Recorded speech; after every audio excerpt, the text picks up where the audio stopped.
So we're getting ready for Weeting Steam Rally, and we're taking the Heart Par tractor, as you probably know, because we're doing a couple of videos on that at the moment. And if you want to check back on the first one of the Heart Par, then go to the tractors playlist and you'll see that in there. But we're also taking our 3-inch model Marshall traction engine. But before we do that, we've got a couple of little jobs to do on this as well. One of them is to figure out what's wrong with the injector.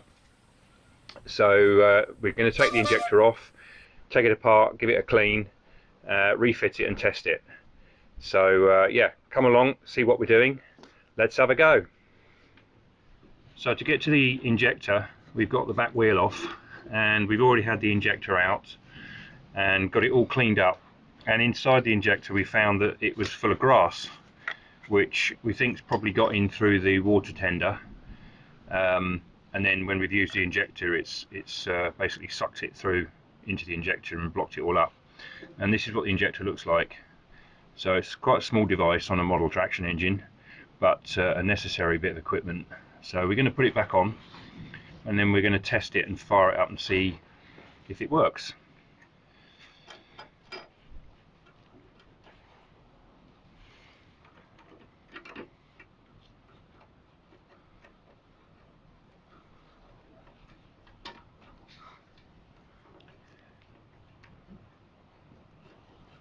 You may or may not notice that on the injector it's got flat flanges rather than olives and nipple ends and such like, and it's that does the sealing.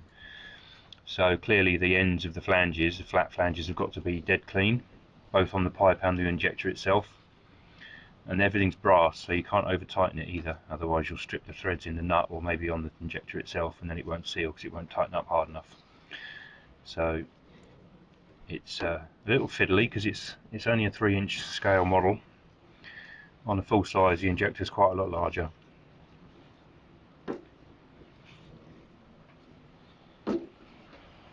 And also you don't want to cross thread them either, otherwise that really will screw the threads up.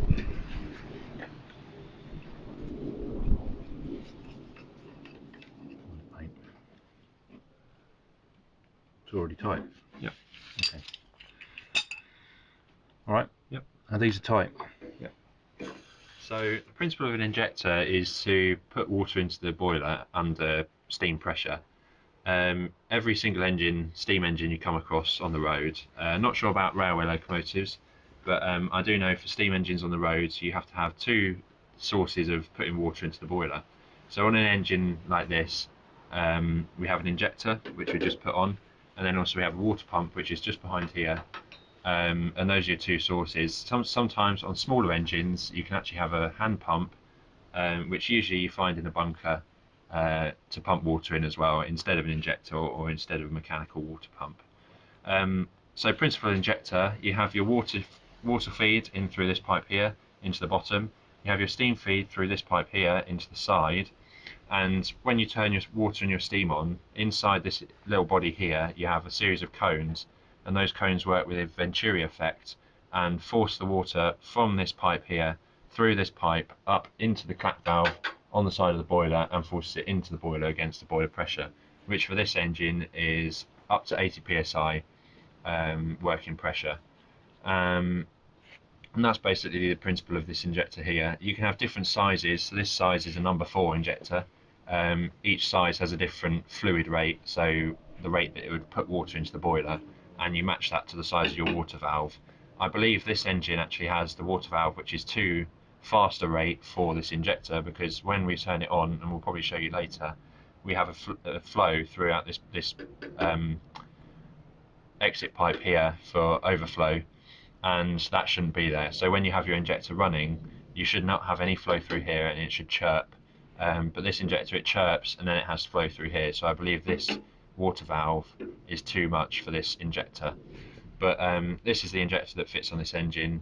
I'm not sure if we can get another one that's bigger, but that's the one we have for the moment, and it works perfectly fine, so we're not too upset with that. But yeah, that's the principle of an injector.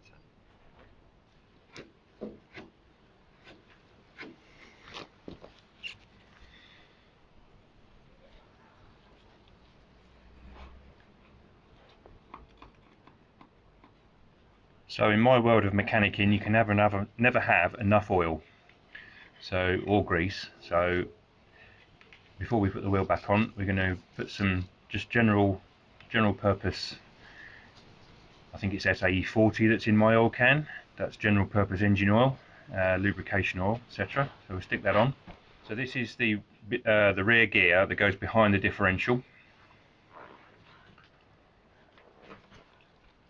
Next up is the differential itself. So the differential's on.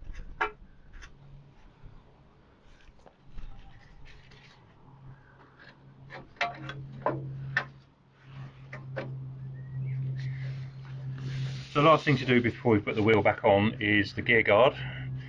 The gear guard is not sealed in any way, but it does stop large bits of debris getting into the gears and blocking them all up. But any dust, dirt, sand, grass, anything small can get in there and basically get onto the gears with the grease, and the grease will then turn into a grinding compound and everything wears out very quickly. Very rudimentary, of course, but that's how these things were back in the day. So the gear guard goes on. Not only is the gear guard to stop any sort of debris there, but also to stop you putting your fingers in, so you get your fingers trapped in the gears.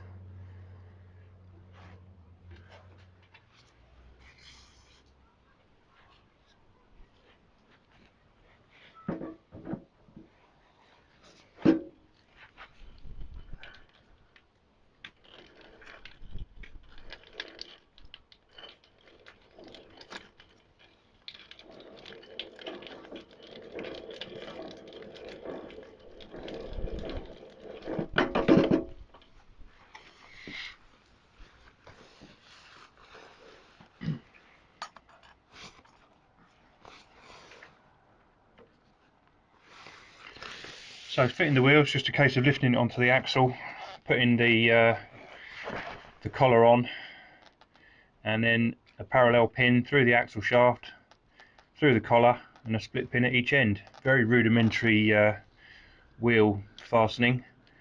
No bearings as such, just a plain bush on the inside the wheel on the axle shaft. No roller bearings, no ball bearings, no nothing. Very, very basic. And of course everything's covered in grease and oil, so it's all going to attract dust and dirt. So you keep everything as clean as possible for as long as possible, which is no mean feat.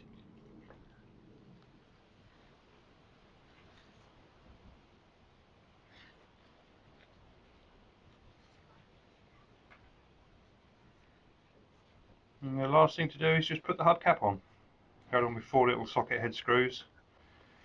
In real life they'd have been bolts, hexagon bolts, but on the model we're using little socket heads.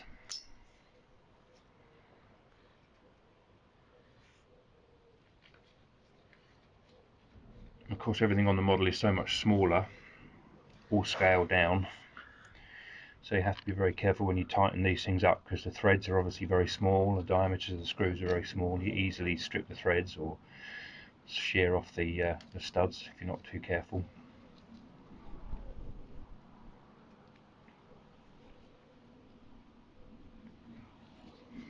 And of course if you drop one, it could disappear forever because it's so small you can't find it again.